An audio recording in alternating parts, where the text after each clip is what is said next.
Mari kita membuka Alkitab kita. Kita membaca dari Efesus pasal yang kelima. Efesus pasal yang kelima. Kita melanjutkan eksposisi kita dari ayat yang ke-8 sampai ayat yang ke-14. Efesus 5 ayat yang ke-8 sampai 14. Saya bacakan bagi saudara beberapa ayat ini. Oke, Efesus 5 mulai ayat yang ke-8. Memang dahulu kamu adalah kegelapan, tetapi sekarang kamu adalah terang di dalam Tuhan. Sebab itu hiduplah sebagai anak-anak terang. Karena terang hanya berbuahkan kebaikan dan keadilan dan kebenaran. Dan ujilah apa yang berkenan kepada Tuhan. Janganlah turut mengambil bagian dalam perbuatan-perbuatan kegelapan yang tidak berbuahkan apa-apa, tetapi sebaliknya telanjangilah perbuatan-perbuatan itu. Sebab menyebutkan saja pun apa yang dibuat oleh mereka di tempat-tempat yang tersembunyi telah memalukan. Tetapi segala sesuatu yang sudah ditelanjangi oleh terang itu menjadi nampak, sebab semua yang nampak adalah terang. Itulah sebabnya dikatakan, bangunlah hai kamu yang tidur, dan bangkitlah dari antara orang mati, dan Kristus akan bercahaya atas kamu. Mari kita berdoa sekali lagi, mohon pimpinan Tuhan. Bapa di surga, firman-Mu sudah kami baca dan kami sekarang siap untuk merenungkan, mendengar uraian daripada kebenaran firman-Mu. Kiranya Roh-Mu yang kudus yang menolong setiap kami, memimpin akan setiap kami, sehingga kami boleh sungguh mengerti akan kebenaran firman-Mu. Dan bukan hanya kami mengerti, tetapi kami menyimpannya di dalam hati kami, dan memegang penuh di dalam seluruh hidup kami, sehingga kebenaran itu boleh menghasilkan buah di dalam kehidupan kami, buah-buah yang berkenan kepada Tuhan, yang mempermuliakan nama-Mu. Berkati hamba-Mu yang penuh dengan kelemahan, pakailah dia, sehingga dia boleh memberitakan firman dengan setia, sesuai dengan kehendak Tuhan, dan beri kuasa, sehingga firman yang hidup itu boleh sungguh-sungguh menghidupkan kami. Di dalam nama Tuhan kami Yesus Kristus, kami bersyukur, kami berdoa. Amin.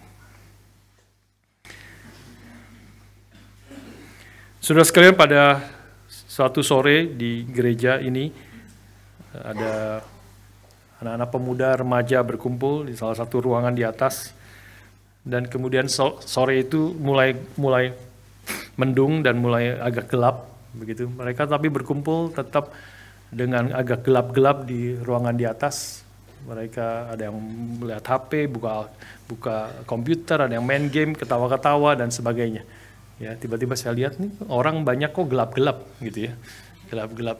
Saya masuk ke sana, saya nyalain lampu, terang semuanya. Saya bilang, kita adalah anak-anak terang. Kita tidak boleh di dalam kegelapan. Saudara sekalian, inilah yang akan kita renungkan bersama-sama pada hari ini. Ya, ayat yang ke-8 mengatakan, kamu dahulu adalah kegelapan, tetapi sekarang kamu adalah terang di dalam Tuhan. Sebab itu hiduplah sebagai anak-anak terang. Minggu lalu kita sudah membahas dalam sedikit konteks bagaimana kita diperintahkan untuk menjauhkan diri dari segala percabulan, rupa-rupa kecemaran dan keserakahan. Di dalam ayat-ayat sebelumnya kita sudah membahas. Dan bahkan bukan hanya menjauhkan diri, bahkan Paulus mengatakan disebut saja pun jangan di antara kamu segala percabulan, segala kecemaran, segala keserakahan. Karena itu sesuatu yang tidak pantas, sesuatu yang tidak patut, sesuatu yang out of place for the saints, yaitu bagi orang-orang yang telah dikuduskan, telah diperintah, dipisahkan oleh Tuhan, dan supaya hidup kudus, mempermuliakan Tuhan, maka itu sesuatu yang out of place. Dan ditutup minggu lalu di dalam ayat yang ke-7, karena itu janganlah kamu berkawan dengan mereka. Ya, berkawan dengan orang-orang yang cabul, orang-orang yang cemar, Dan ini orang-orang serakah dalam kaitan juga dengan keinginan yang tidak berkenan kepada Tuhan. Nah itu biarlah kamu jangan bergaul dengan mereka. Ini arti bergaul atau berteman, berkawan dengan mereka bukan berarti kita tidak boleh mempunyai teman-teman yang belum percaya kepada Tuhan. Tapi di sini menegaskan supaya kita jangan mengikuti cara hidup mereka. Jangan mengikuti nilai-nilai dan kebiasaan orang-orang yang sundal, orang-orang yang cemar. Ya, kita di satu sisi dipanggil memang seperti domba di tengah-tengah serigala. Kita diutus masuk ke tengah-tengah dunia yang berdosa. Tetapi Alkitab terus-menerus menegaskan, kita masuk menjadi saksi, kita perlu mempunyai orang-orang, teman-teman yang belum mengenal Tuhan, tetapi biarlah kita tidak mengikuti cara hidup mereka, cara berpikir mereka, dan tidak menjadi sama dengan mereka. Kita perlu menjadi saksi kepada mereka di tengah-tengah dunia yang berdosa ini. Nah, hari ini ayat yang ke-8 dimulai dengan memberikan argumentasi yang selanjutnya dan kemudian memperluas dan memakai istilah yang baru dan argumentasi yang baru juga, meski di dalam konteks kaitan yang sama kita hidup sesuai dengan kehendak Tuhan. Di dalam bahasa sebelumnya adalah kita dipanggil untuk menanggalkan manusia lama dan memakai manusia yang baru. Menanggalkan manusia lama dengan segala dosa, dengan segala kecemarannya, dengan segala kegelapannya, itu ditanggalkan, dan kita adalah orang-orang yang sudah diberikan hidup yang baru. Kita adalah manusia baru, seperti mengenakan manusia baru, dan hiduplah menjadi seorang yang baru itu. Nah sekarang tetapi Paulus kemudian hari ini kita memberikan istilah yang berbeda, argumentasi yang berbeda, yang mengatakan memang dahulu kamu adalah kegelapan, tetapi sekarang kamu adalah terang di dalam Tuhan. For you were once darkness, but now you are light in the Lord. Nah ini secara penekanan akan bagaimana kita adalah orang-orang yang dulunya kegelapan, kita adalah manusia lama, manusia yang dikuasai dosa, manusia yang dipimpin hidupnya melakukan apa yang tidak berkenan kepada Tuhan, tetapi sekarang engkau adalah manusia baru. Dalam bahasa sekarang adalah engkau dulu adalah kegelapan. You were once darkness, but now you are light in the Lord. Engkau sekarang ini, ya, you are light in the Lord. Nah, saudara sekalian, ini adalah satu argumentasi yang baru dan terminologi yang baru, meski sekali lagi menekankan Injil yang sama, yaitu kabar baik yang tidak ada pada agama atau kepercayaan apapun. Ya, saya rasa hari ini renungannya tepat sekali dengan tema kita pada bulan ini dan khususnya pada minggu ini, ya, iman di dalam Kristus. Dan ini adalah tidak secara khusus direncanakan, tetapi semuanya berjalan dengan tepat. Inilah yang juga mau ditegaskan sekali lagi, ya, di dalam apa yang dikatakan di dalam ayat yang ke-8. Dahulu kamu kegelapan, tapi sekarang kamu adalah terang di dalam Tuhan. Sebab itu, meskipun di dalam bahasa aslinya tidak ada kata sebab itu, tetapi ini sangat tepat. Indonesia menambahkan kaitannya, karena kamu dulu kegelapan dan sekarang kamu adalah terang di dalam Tuhan. Sebab itu, konsekuensinya, hiduplah sebagai anak-anak terang. Nah, hal yang pertama kita perlu melihat di sini, saudara sekalian, perintah tentang hiduplah sebagai anak-anak terang atau berjalan sebagai anak-anak terang. Ya, di dalam seluruh apa yang kita lakukan, hidup berarti segala tindakanmu, pikiranmu, perkataanmu, perbuatanmu, itulah hidupmu. Hiduplah sebagai anak-anak terang. Itu adalah hasil daripada kalimat sebelumnya. Ya, engkau dulu adalah kegelapan. Sekarang you were darkness, you were once darkness, now you are light in the Lord. Therefore, karena itu, live as children of light. Walk as children of light. Jadi hidup kita, perbuatan kita, perkataan kita adalah hasil daripada apa yang sudah terjadi sebelumnya, dari gelap menjadi terang. Kau dulu adalah gelap, sekarang kau adalah terang. Karena itu hiduplah sebagai anak-anak terang. Sudah sesuatu yang simpel, tetapi sebenarnya kalau kita mengerti dengan tepat, ini adalah sesuatu yang sangat unik daripada kekristenan. Ini sangat unik daripada Injil Yesus Kristus. Alkitab berkali-kali menegaskan berbeda dengan agama-agama lain yang memerintahkan kita untuk berbuat baik, melakukan kebaikan. Ada yang memerintahkan untuk kita melakukan 5 hal yang harus kita lakukan. Ada yang memerintahkan kita melakukan 8 hal yang harus kita lakukan supaya kita boleh diterima oleh Allah. Kalau engkau melakukan ini, hidup begini, berpikir demikian, memiliki motivasi demikian, kau berpuasa, memberikan sedekah, pergi ke tempat ibadah tertentu, itu tindakan-tindakan yang kau lakukan. Kalau engkau melakukan itu semua, maka mudah-mudahan, berharap engkau boleh diterima oleh Allah. Kau diterima oleh Tuhan. Ya, jadi bedanya adalah Alkitab mengatakan sesuatu yang terbalik sama sekali.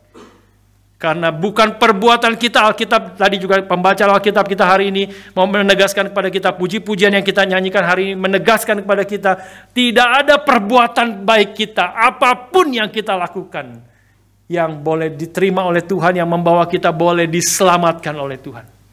Tidak, ini adalah argumentasi yang sangat jelas. Kamu dulu kegelapan, sekarang kamu adalah terang. Sebab itu hiduplah sebagai anak-anak terang. Perbuatanmu, hidupmu, tindakanmu, pikiranmu, perkataanmu adalah hasil daripada apa yang sudah terjadi. Perbuatan baik bukan membawa kita boleh diterima oleh Tuhan. Perbuatan baik kita tidak bisa diterima oleh Tuhan supaya kita boleh diselamatkan. Karena ketaatan kita, karena pengorbanan kita, karena perbuatan baik kita. Tidak ada. Alkitab mengatakan perbuatan baikmu, Yesaya mengatakan itu seperti kain kotor. Karena persoalan manusia bukan pertama-tama di dalam perbuatannya, perbuatan masalah berdosa, tapi pertama-tama akar masalahnya bukan di dalam perbuatannya. Akar masalah hidup manusia, Alkitab menegaskan, firman Tuhan menegaskan akar masalah hidup manusia diri kita sendiri. Efesus pasal yang kedua sebelumnya kita sudah membahas, engkau adalah orang-orang yang sudah mati di dalam dosa-dosamu. You were dead in your sins and transgression. Ya, you were dead in the trespasses and sin. Sudah mati karena pelanggaran-pelanggaran dan dosa-dosamu. Ini persoalan dasarnya, persoalan akarnya, akar daripada persoalan hidup manusia kita, being kita, bukan pertama-tama doing kita yang bermasalah. Being kita adalah kita orang-orang yang sudah mati di dalam dosa. Karena kita adalah orang yang berdosa, maka seluruh perbuatan kita tidak bisa berkenan kepada Tuhan. Perbuatan baik kita, Yesaya mengatakan, seperti kain kotor. Tidak ada perbuatan baik kita yang bisa membawa kita diselamatkan dan diterima oleh Tuhan. Tuhan bahkan menghina pemimpin-pemimpin agama, doa pemimpin agama. Kita mengetahui Tuhan Yesus mengatakan ada seorang Farisi yang berdoa kepada Allah dan mengangkat tangannya, Tuhan aku bersyukur kepadamu karena aku memberi perpuluhan. Aku bersyukur kepadamu karena aku berpuasa. Ini semuanya perbuatan. Aku berpuasa, aku memberi perpuluhan, aku melakukan itu, aku mentaati hukum Taurat. Tadi kita membahas dari Roma pasal yang ketiga, tidak ada orang yang dibenarkan karena mentaati hukum Taurat. Tidak ada. Karena seluruh perbuatan kita tidak ada yang karena tidak ada orang yang bisa sempurna mentaati hukum Taurat. Tidak ada. Dan Alkitab mengatakan kalau engkau melanggar satu saja dari hukum Taurat itu, engkau melanggar seluruhnya. Itu adalah gambaran seperti ember yang bocor. Ember yang bocor itu adalah perlu satu titik saja yang bocor. Maka ember itu disebut ember yang bocor, dan berapa banyak air di dalam ember itu, dia akan habis. Karena itu adalah ember yang bocor. Tidak perlu 10 lubang, hanya 1 lubang saja. Dan tidak perlu besar-besar lubangnya, kecil saja, 1 tetes, 1 detik, 1 tetes. 1 hari habis. Akan habis. Itulah Alkitab menegaskan, kau melanggar satu perintah, kau sudah melanggar seluruhnya. Orang Farisi yang berdoa mengangkat tangannya, aku berpuasa seminggu 2 kali, aku memberi perpuluhan, aku melakukan itu, aku bersyukur, dan aku tidak seperti pemungut cukai itu yang melakukan segala macam dosa. Tuhan Yesus mengatakan orang Farisi ini pulang tidak dibenarkan. Tuhan tidak terima doanya. Tuhan tidak terima akan segala kebaikannya yang membanggakan segala perbuatan yang baik. Yang which is dia tidak menipu. Dia betul-betul berpuasa seminggu 2 kali. Dia betul-betul memberi perpuluhan. Ini adalah perbuatan-perbuatan baik, tetapi perbuatan baik yang keluar dari diri yang tidak baik. Perbuatan baik yang keluar dari diri yang mati. Itu bukan perbuatan baik yang sejati. Perbuatan baik yang keluar dari diri yang masih ada di dalam kegelapan, maka yang dihasilkan penuh dengan kegelapan dan penuh dengan dosa. Tuhan tidak pernah berkenan kepada orang-orang yang menganggap dia bisa diterima oleh Tuhan karena perbuatan, karena ketaatannya kepada Tuhan. Tuhan Yesus mengatakan satu kalimat juga kepada orang yang kaya, lebih mudah seekor unta masuk ke dalam lubang jarum daripada seorang kaya masuk ke dalam kerajaan surga. Poin yang sama. Lebih mudah seekor unta masuk ke lubang jarum yang kecil daripada seorang kaya masuk ke dalam kerajaan surga. Seorang kaya yang mencoba dengan kekayaannya masuk ke dalam kerajaan surga. Tidak mungkin. Bagaimana mungkin? Masih lebih mudah seekor unta masuk ke dalam lubang jarum. Artinya tidak mungkin orang yang kaya dengan segala perbuatannya, dengan segala kekayaannya, dengan segala kepintarannya masuk ke dalam kerajaan surga. Tidak ada yang bisa dilakukan manusia. Lebih mudah seekor unta bahkan masuk ke dalam lubang jarum daripada seorang kaya masuk ke dalam kerajaan surga. Artinya tidak mungkin manusia dengan perbuatannya, dengan kekayaannya, dengan segala apa yang dia miliki, boleh dia masuk ke dalam kerajaan surga. Karena masalahnya adalah kita adalah orang-orang yang mati di dalam dosa-dosa kita. Diri kita, kalau pakai istilah pohonnya itu yang rusak. Sampai ke akar-akarnya sudah rusak. Maka yang dihasilkan buahnya pasti buah yang rusak. Yang kalau kita mau menghasilkan buah yang benar, buah yang berkenan kepada Tuhan, maka yang harus dilakukan adalah pohonnya yang dicabut sampai ke akar-akarnya. Dan kemudian diberi tanam pohon yang baru. Manusianya harus dimatikan, manusia lama yang sudah mati di dalam dosa ini, yang melawan Tuhan, masih hidup, tetapi secara rohani mati, tidak ada hubungan dengan Tuhan. Efesus pasal yang kedua mengatakan, sekarang hanya karena anugerah Tuhan, manusia yang mati itu sekarang diberikan hidup yang baru. Itu satu-satunya yang boleh terjadi. You were once darkness, but now you are light in the Lord. Bagaimana bisa kita yang tadinya gelap menjadi terang, yang tadinya mati menjadi hidup, bagaimana bisa kita menerima itu? Saudara sekalian, ini adalah Injil. Sekali lagi ini Injil yang sangat simple, inti daripada Injil. Tapi sekali lagi Alkitab di sini mau menegaskan, menekankan, saya mau berdasarkan firman Tuhan ini mau mengingatkan kita sekali lagi. Dan juga mau berbicara kepada saudara-saudara, khususnya saudara-saudara yang belum percaya kepada Tuhan. Mungkin sudah pernah datang ke sini. Ya, sudah mungkin sudah sering datang ke gereja ini, tetapi engkau belum pernah sungguh-sungguh percaya kepada Tuhan. Belum sungguh-sungguh mengalami hidup yang baru. Belum pernah terjadi engkau menjadi manusia yang baru. Belum pernah terjadi secara radikal di dalam hatimu. Engkau dulunya adalah kegelapan, sekarang engkau adalah terang di dalam Tuhan. Dan mungkin juga bagi saudara-saudara yang pikir saudara orang Kristen sudah percaya kepada Tuhan karena sudah diselamatkan, karena engkau datang ke gereja, rutin datang ke gereja, tapi tidak tahu karena motivasi apa datang ke gereja, tapi engkau belum sedalam-dalam hatimu, engkau mungkin belum pernah lahir baru, belum pernah percaya kepada Tuhan. Belum ada perubahan yang radikal di dalam Tuhan. Saya mengajak saudara mendengar akan firman Tuhan, Injil sekali lagi diberitakan pada hari ini. Dan saudara yang berhadapan dengan Tuhan, dengan firman, dan berespons kepada Tuhan. Saudara, bagaimana bisa? Bagaimana kita yang sudah mati di dalam dosa sekarang menjadi hidup? Efesus 2 ayat 4-5. Tadi ayat yang pertama, sekarang ayat 4-5 menegaskan kepada kita. Efesus 2 ayat 4-5. But God being rich in mercy, tetapi Allah yang kaya dengan rahmat, rich in mercy. Oleh karena kasihnya yang besar, hanya karena kasih-Nya yang besar, yang dilimpahkannya kepada kita, telah menghidupkan kita bersama-sama dengan Kristus. Sekalipun kita telah mati oleh kesalahan-kesalahan kita, oleh kasih karunia kamu diselamatkan. Sudah lihat, tidak ada perbuatan kita di situ. Tidak ada perbuatan kita sama sekali. Hanya karena God's mercy, God's grace. Karena because of God's love, karena kasih-Nya yang besar.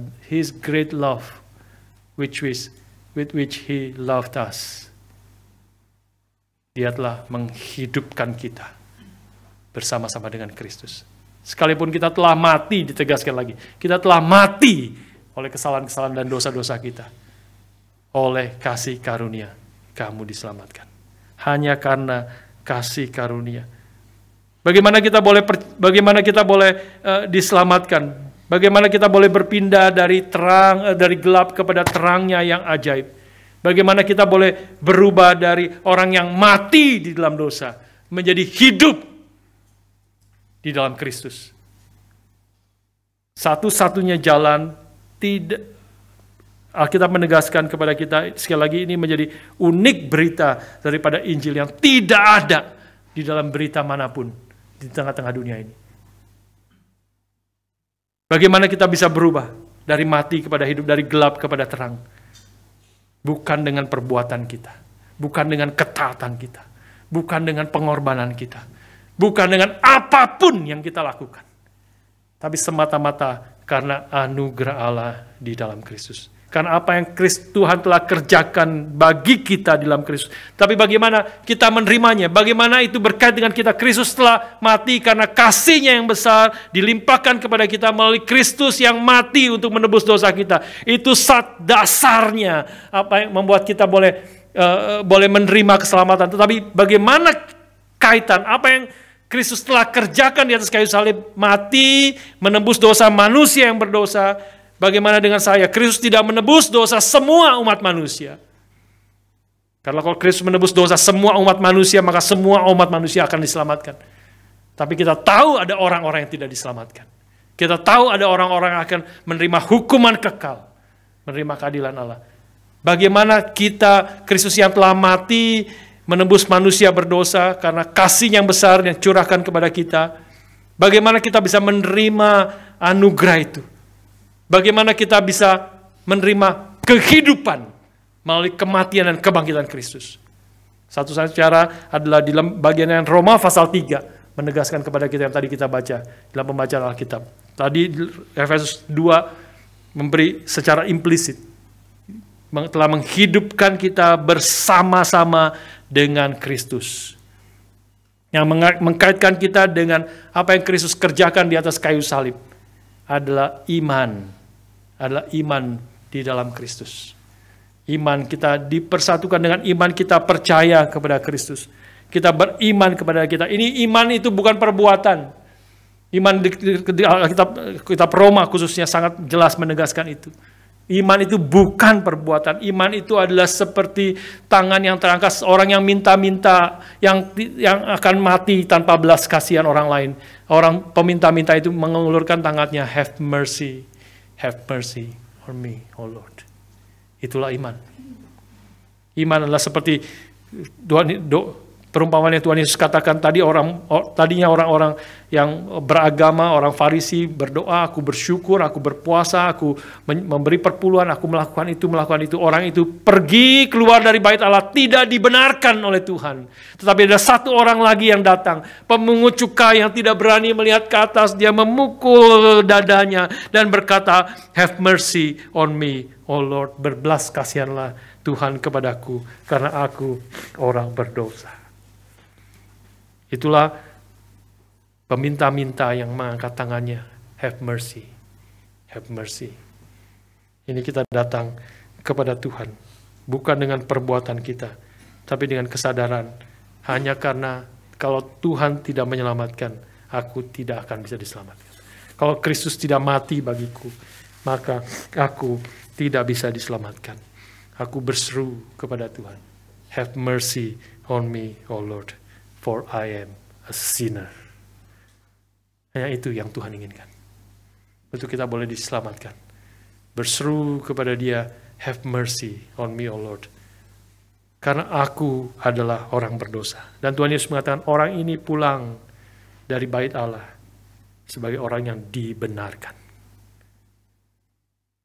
Karena dia beriman, percaya, imannya itu mempersatukan dia dengan Kristus yang telah mati menebus dosa kita. Iman itu mempersatukan dengan Kristus yang bukan hanya telah mati menebus dosa kita, dia bangkit mengalahkan dosa, mengalahkan kematian. Sehingga kita yang beriman, yang telah dipersatukan dengan Kristus, kita juga diberi hidup yang baru.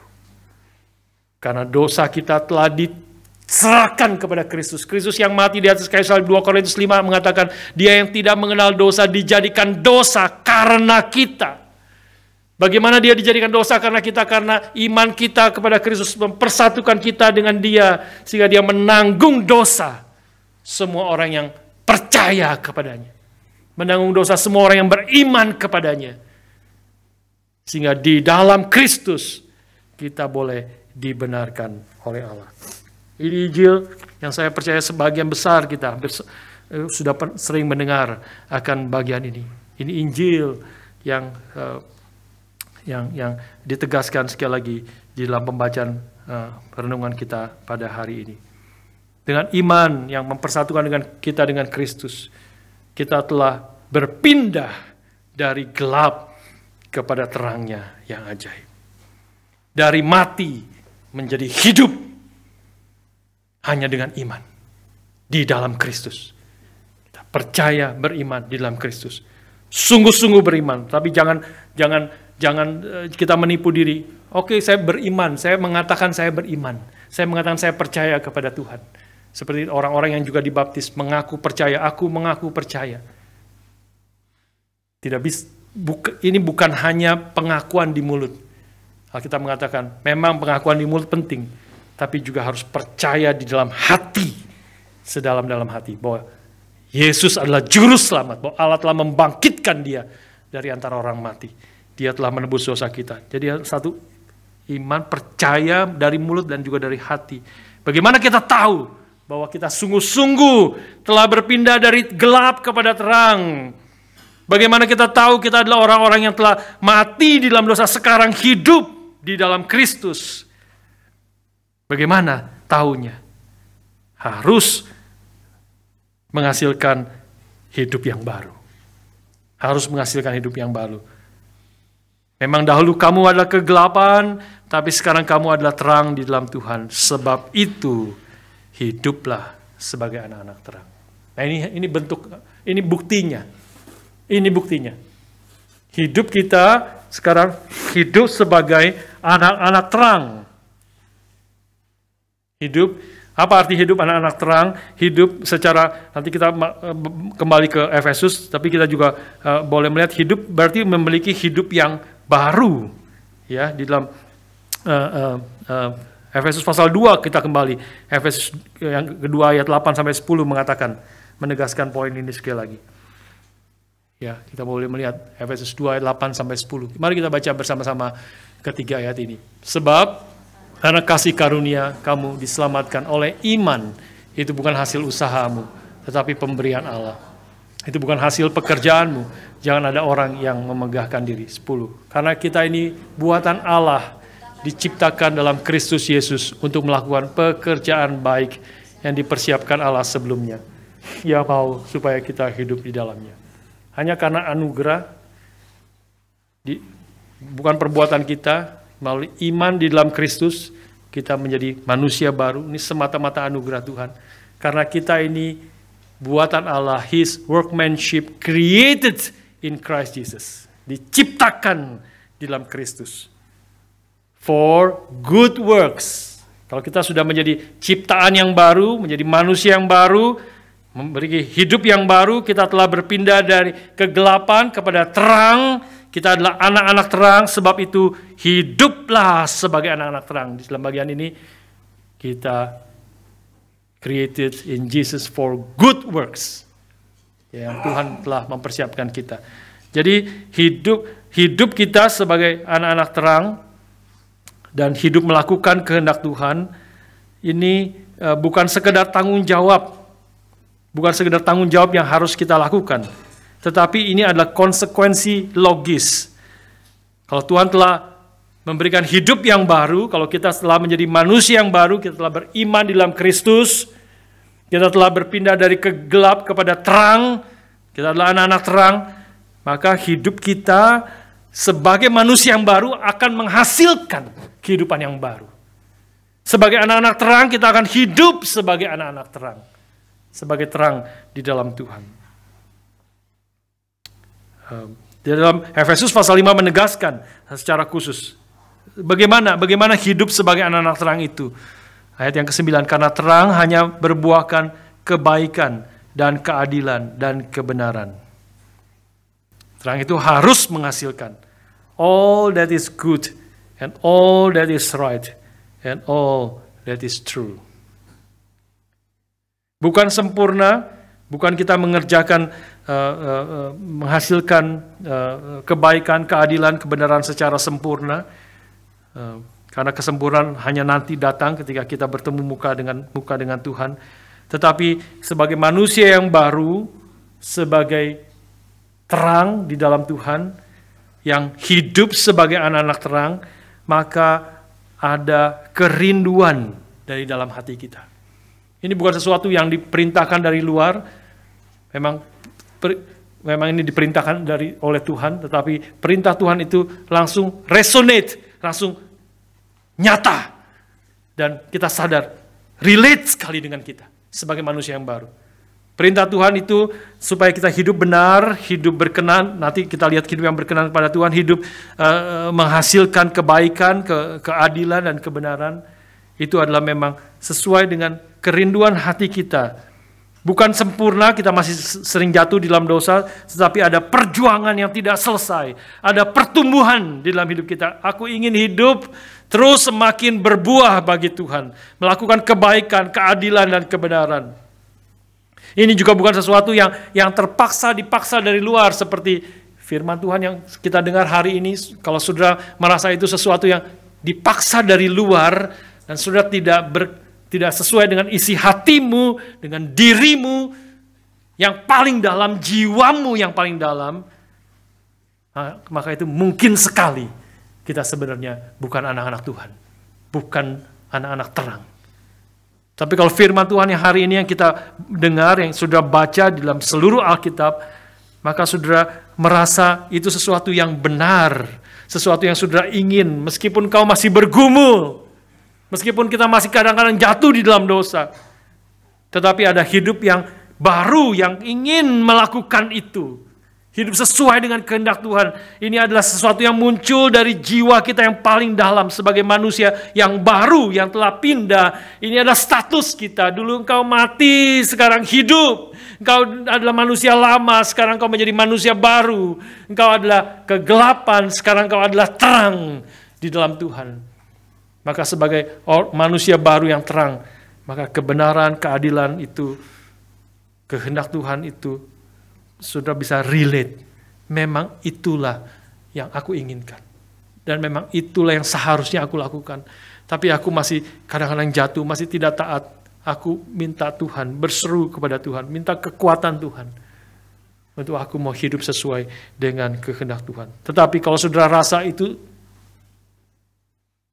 tidak relate sama sekali dengan hidup.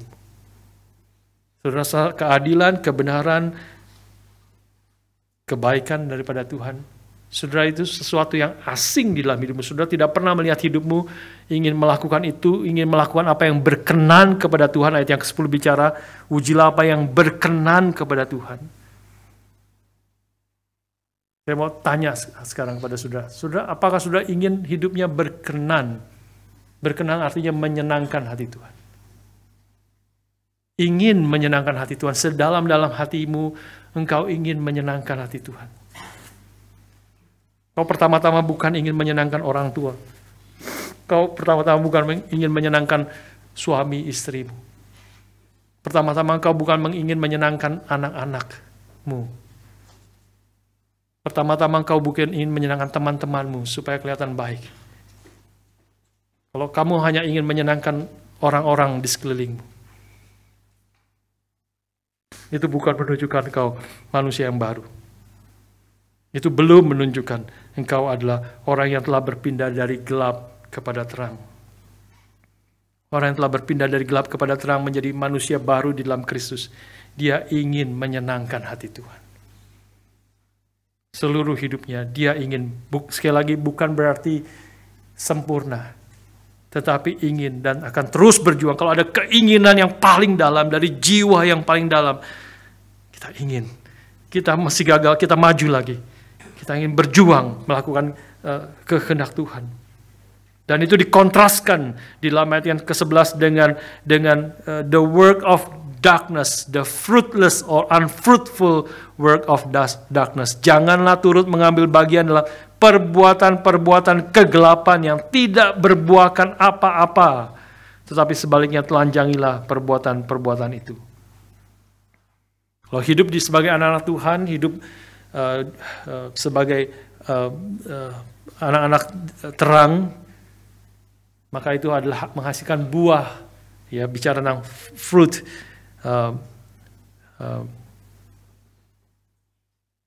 bicara tentang ayat yang ke-9 ya, for the fruit of the light consists in all goodness, righteousness, and truth. Ada buah.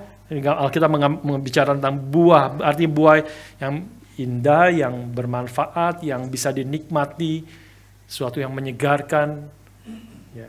Dikontraskan dengan kehidupan di dalam dosa, yaitu justru fruitless atau unfruitful. Ayat 11, have nothing to do with the fruitless deeds of darkness, but rather expose them. Ini adalah bicara tentang perbuatan-perbuatan yang jahat, yang hidup di dalam perbuatan-perbuatan kegelapan, yang tidak membangun orang lain, yang tidak menjadi berkat bagi orang lain, yang hidupnya tidak mendatangkan kebaikan, keadilan, dan kebenaran. Sekali lagi, biarlah firman Tuhan hari ini boleh menegur kita, boleh mengkoreksi setiap kita. Apakah hidup saudara itu menyatakan bahwa engkau adalah kegelapan atau engkau adalah sesungguhnya telah berpindah dari kegelapan kepada terangnya yang ajaib. Bahwa engkau adalah terang di dalam Tuhan, yang menghasilkan hidup berjalan sebagai anak-anak terang. Satu ayat misalnya memberi dorongan kepada kita, 1 Tesalonika 5 ayat 4-8. Boleh dimunculkan 1 Tesalonika 5 ayat 4-8. Tapi kamu saudara-saudara, kamu tidak hidup di dalam kegelapan, sehingga hari itu tiba-tiba mendatangi kamu seperti pencuri, karena kamu semua adalah anak-anak terang dan anak-anak siang. Kita bukanlah orang-orang malam atau orang-orang kegelapan. Sebab itu, ini dorongannya, sebab itu baiklah jangan kita tidur seperti orang-orang lain, tetapi berjaga-jaga dan sadar. Sebab mereka yang tidur waktu malam, dan mereka yang mabuk waktu malam. Ayat 8. Tetapi kita yang adalah orang-orang siang, baiklah kita sadar, berbaju zirakan iman dan kasih, dan berketopongan pengharapan dan keselamatan. Ini bicara tidur secara rohani, atau mati secara rohani. Nanti minggu depan kita akan melihat ayat yang ke-14, Efesus 5 ayat 14. Itulah sebabnya dikatakan, bangunlah, hai kamu yang tidur, dan bangkitlah dari antara orang mati, dan Kristus akan bercahaya atas kamu. Memberitakan panggilan Tuhan, berita firman, yang membawa manusia yang mati di dalam dosa boleh meresponi akan firman Tuhan, yang menjadi hidup, dan ada hidup yang baru. Tetapi kalau kita sudah hidup yang baru, kita ada anak-anak terang, maka 1 Tesalonika menegaskan kepada kita, jangan kau tidur, jangan kau mengikuti dunia ini. Jangan kau hidup terus di dalam dosa. Kalau kau hidup terus di dalam dosa, dan tidak ada kesadaran untuk bangun, berjaga-jaga, dan berjuang melakukan kehendak Tuhan, maka itu mungkin sekali engkau sebenarnya belum memiliki hidup yang baru. Maka mungkin sekali engkau sebenarnya adalah orang-orang kegelapan. Tapi kalau bagi kita semua yang sudah ada di dalam Tuhan, yang adalah terang Tuhan, Biarlah kita boleh berjuang melakukan kehendak Tuhan. Hidup di dalam Tuhan. Melakukan kebaikan, keadilan. Menghasilkan buah keadilan, kebaikan, dan kebenaran dalam hidup kita. Pertanyaannya sekali lagi, apakah hidupmu menghasilkan perbuatan kebenaran, kebaikan, dan keadilan? Buah yang boleh dinikmati oleh orang-orang di sekeliling kita. Inilah hidup yang ayat 10 mengatakan, ini adalah hidup yang berkenan kepada Tuhan. Find out what pleases the Lord. Apa yang menyenangkan hati Tuhan. Ini satu, saya simpulkan dengan kebenaran ini, dengan konsep ini. Hidup yang menyenangkan Tuhan, hidup yang sebagai anak-anak Tuhan, sebagai terang, berjalan di dalam terang Tuhan, adalah inilah hidup yang berkenan kepada Tuhan, hidup yang menyenangkan Tuhan. Saudara mungkin pernah dengar sharing dari pendeta Stephen Tong yang mengatakan itulah kunci daripada seluruh kehidupannya. Kalau boleh disimpulkan seluruh motivasi yang paling dasar, yang paling dalam dari hidup seorang Stephen Tong yang Tuhan sudah pakai berpuluh-puluh tahun, lebih dari 60 tahun melayani Tuhan, dan Tuhan terus pakai sampai hari ini, terus berkobar-kobar, terus mendesak, terus mendorong, terus memimpin akan gerakan reform Injili. Salah satu akar yang paling dalamnya adalah hati yang mau menyenangkan hati Tuhan. Sudah pernah mendengar cerita Pak Tong itu, bagaimana dia waktu dijemput oleh orang di satu kota di mana banyak orang menjemput dia, dan kemudian dia turun dari pesawat dan masuk ke dalam salah satu mobil daripada mungkin penatua gereja itu atau pendeta bersama pendetanya di mobil itu. Dan kemudian orang yang penting itu tanya kepada Pak Tong sudah berpuluh-puluh tahun melayani dengan sungguh-sungguh, dengan berapi-api, apinya terus tidak pernah padam, terus bersemangat sampai tua, terus melayani dengan begitu semangat. Apa rahasianya? Apa rahasianya? Bolehkah Pak Tong share, kasih tahu kepada saya apa rahasianya hidup terus berapi-api bagi Tuhan? Pak Tong langsung jawab, hanya satu rahasianya. Hanya satu rahasianya. Dia langsung buru-buru keluarin bolpen, catat, keluarin kertas. Satu rahasianya, dia akan catat ini menjadi tinta emas. Satu rahasia saja. Pak Tong mengatakan, rahasianya cuma satu. Yaitu semua apa yang aku kerjakan, lakukan, hanya dengan satu motivasi, yaitu menyenangkan hati Tuhan. Menyenangkan hati Tuhan, berkenan kepada Tuhan, itu kalimat yang sama, arti yang sama. Semua yang aku lakukan, perkataanku, perjuanganku, pengorbananku, pimpin, mengatur segala sesuatu, menggerakkan, tujuan akarnya hanya satu. Hanya ingin menyenangkan hati Tuhan. Saudara, ini yang juga saya ajak kita buat kita semua, termasuk saya, merefleksikan. Apakah hidup kita sudah menyenangkan hati Tuhan? Tuhan berkenan, Tuhan yang tahu seluruh hidup kita. Tuhan tahu apa yang kita lakukan sehari-hari, bagaimana kita mengatur hidup kita.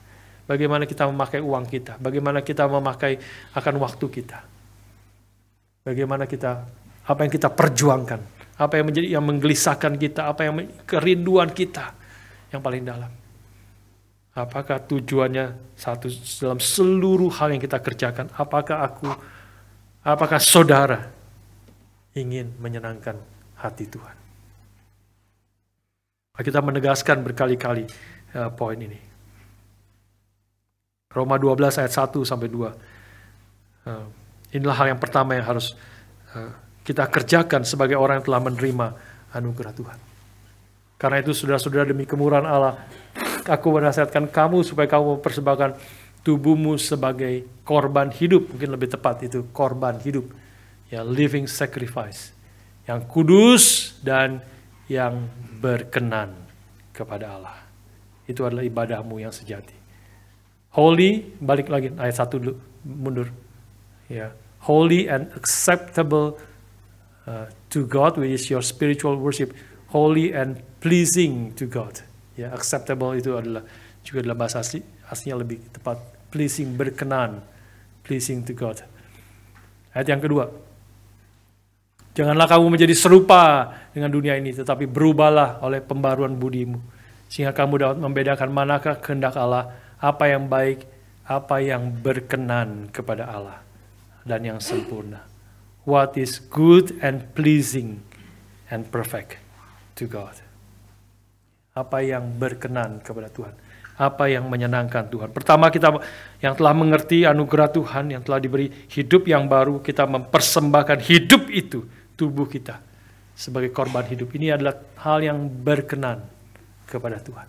Menyenangkan hati Tuhan. Dan yang kedua, kita terus berubah, bertumbuh, makin mengenal Dia, makin taat kepada Dia, makin tidak serupa dengan dunia ini, tetapi diubah, transform by the renewing of your mind. Pikiran kita, hidup kita diubahkan, karakter kita diubahkan sesuai dengan kehendak Tuhan. Dan inilah yang berkenan kepada Tuhan, menyenangkan hati Tuhan. Yang kedua, Ibrani 13 ayat 20-21. Ibrani 13 20-21. Maka Allah damai sejahtera yang oleh darah perjanjian yang kekal telah membawa kembali dari antara orang mati Gembala agung segala domba, yaitu Yesus Kristus Tuhan kita. Ayat, kiranya memperlengkapi kamu. Ini doa supaya sebagai anak-anak Tuhan kita diperlengkapi dengan segala yang baik untuk melakukan kehendak-Nya dan mengerjakan di dalam kita apa yang berkenan kepadanya oleh Yesus Kristus. Bagi Dialah kemuliaan sampai selama-lamanya. He will equip you with everything good that you may do His will working in us, that which is pleasing in His sight, yang menyenangkan hati Tuhan.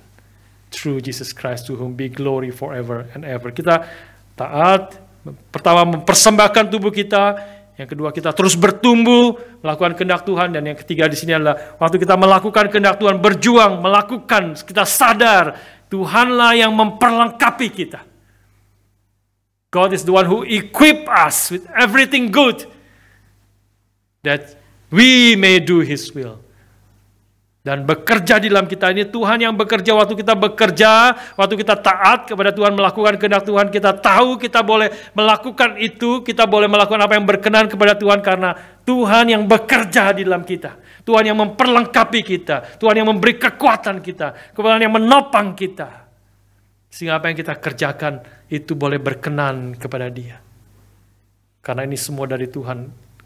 Sehingga apa yang kita capai bukan kebanggaan kita, kehebatan kita, kemuliaan hanya bagi Dia. Dia memberikan hidup yang baru. Dia telah menopang kita, Dia memperlengkapi kita. Itu yang dilakukan kalau saudara ikut terjun ke KKR regional, saudara akan mengalami banyak kebenaran ini. Karena sudah tahu, sudah tidak kuat, sudah tahu tantangan begitu besar. Sudah tahu, sudah tidak punya kekuatan apa-apa kecuali firman Tuhan. Yang mendorong sudah pertama-tama adalah Roh Kudus, kasih Tuhan yang memberi hidup yang baru. Sudah berjuang. Waktu berjuang, sadar pasti perjuangan itu bukan dengan kekuatan sendiri. Karena hanya dengan kekuatan Tuhan, Tuhan yang memperlengkapi, Tuhan memberi kefasihan. Banyak yang tidak ngerti bagaimana, ada yang belum pernah khotbah, pergi ke Kariola khotbah 25 kali satu minggu. Bagaimana bisa? Tidak mungkin bisa. Kalau bukan karena Tuhan yang memperlengkapi, memberi kekuatan, Tuhan yang memberi firman, dan menjadi berkat bagi orang-orang. Sehingga kemuliaan hanya bagi Tuhan. Terakhir 1 Yohanes 1 ayat 9 sampai pasal 2 ayat yang pertama. Pertanyaannya adalah, bagaimana kalau kita gagal untuk hidup menyenangkan hati Tuhan? Maka jawabannya di sini. Jika kita mengaku dosa kita, maka Ia adalah setia dan adil, sehingga Ia akan mengampuni segala dosa kita dan menyucikan kita dari segala kejahatan. Jika kita berkata bahwa kita tidak ada berbuat dosa, maka kita membuat Dia menjadi pendusta dan firman-Nya tidak ada di dalam kita. Anak-anakku, ini tadi pasal 1 yang terakhir ya, ini sekarang pasal 2 ayat yang pertama. Anak-anakku, hal-hal ini kutuliskan kepada kamu supaya kamu jangan berbuat dosa. Namun jika seorang berbuat dosa, kita mempunyai seorang pengantara pada Bapa, yaitu Yesus Kristus yang adil. Anak-anak Tuhan yang sejati bukan tidak bisa berbuat dosa, tapi waktu kita berdosa, hidup tidak menyenangkan hati Tuhan. Hidup sepertinya bukan sebagai anak-anak terang. Kadang-kadang kita bisa jatuh, tapi kita tahu waktu kita jatuh itu bukan hanya melawan kehendak Tuhan, tetapi juga bertentangan dengan diri kita. Dan kalau kita melakukan sesuatu yang bertentangan dengan diri kita, dengan jati diri kita sendiri, maka kita pasti susah. Kita pasti susah. Kalau engkau, siapa kamu, dan kau melakukan sesuatu yang tidak sesuai dengan diri kita. Kalau kita sangat mengasihi siapapun orang itu, ayah kita, kak, ibu kita, istri kita, suami kita, anak-anak kita, orang-orang paling dekat dengan kita, pacar kita, kita sangat mengasihi dia. Dan berarti aku adalah kekasihnya. Atau aku anaknya, ayah kita, ibu kita. Tapi kalau kita melakukan sesuatu yang bertentangan dengan hal itu, yang menyakiti hati orang yang kita kasihi, yang telah mengasihi kita, maka kita pasti susah. Maka kita pasti tidak bisa berhenti, tidak bisa berdamai dengan diri kita sendiri. Kalau dengan perbuatan-perbuatan kita bisa jatuh di dalam dosa, kita bisa menyakiti hati Tuhan. Sebelumnya kita bicara tentang jangan kau menyakiti, mendukakan Roh Kudus. Kita bisa mendukakan Roh Kudus sebagai anak-anak Tuhan. Tetapi itu adalah out of character. Itu adalah tidak sesuai dengan diri kita. Maka kita akan datang kepada Tuhan, bertobat kembali kepada Tuhan, dan menyadari di dalam Tuhan ada pengampunan. Di dalam Tuhan ada anugerah. Dan kita boleh kembali lagi kepada Tuhan. Dipulihkan kembali. Kita sadar perbuatan kita tidak membawa kita, pernah memisahkan kita daripada kasih Allah di dalam Kristus. Tetapi itu menyakiti hati Tuhan, tidak berkenan kepada Tuhan, tidak menyenangkan hatinya. Dan kita pasti juga susah. Kita mau kembali. Kita mau bertobat. Kita mau hidup kembali kepada Tuhan sesuai dengan kehendak-Nya dan berjalan di dalam terang dari Tuhan. Memang dahulu kamu adalah kegelapan, tetapi sekarang kamu adalah terang di dalam Tuhan.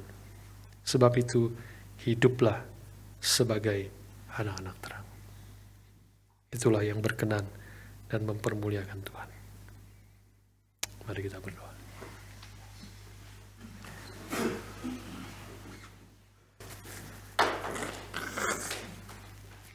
Bapa, terima kasih. Bapa, terima kasih.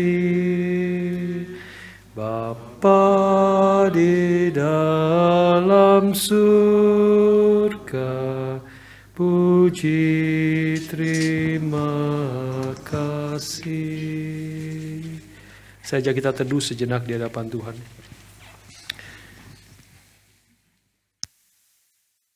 Saya mau bertanya kepada saudara secara khusus, bagi saudara yang masih ragu-ragu tentang imanmu, tentang keselamatanmu. Mungkin saudara sudah sering datang ke gereja ini. Mungkin saudara bahkan ikut di dalam pelayanan. Tapi engkau melalui firman Tuhan hari ini, engkau sungguh-sungguh tidak tahu dan ragu. Dan bahkan kau sebenarnya tahu engkau belum memiliki hidup yang baru. Engkau belum atau bukanlah anak-anak terang. Tapi firman Tuhan, Injil yang diberitakan hari ini menggugah hati saudara. Saudara ingin percaya kepada Tuhan. Tuhan yang melihat hati kita, setiap kita masing-masing.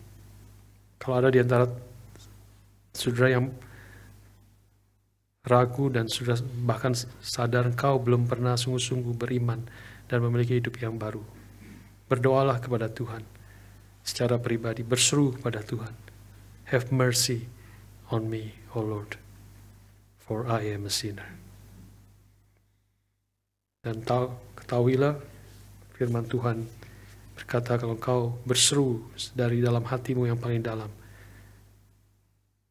berarti anugerah Tuhan telah bekerja dalam hidupmu. Minta di antara kita yang berdosa, yang kedua yang hidup tidak sesuai dengan jati diri kita, biarlah kita secara pribadi minta pengampunan Tuhan. Dan mohon Tuhan yang memulihkan, menghibur, menguatkan kita untuk boleh semakin hidup sesuai dengan kehendak-Nya, hidup yang berkenan kepada Tuhan. Mari kita doa secara pribadi, ambil waktu sejenak, berdoa secara pribadi kepada Tuhan.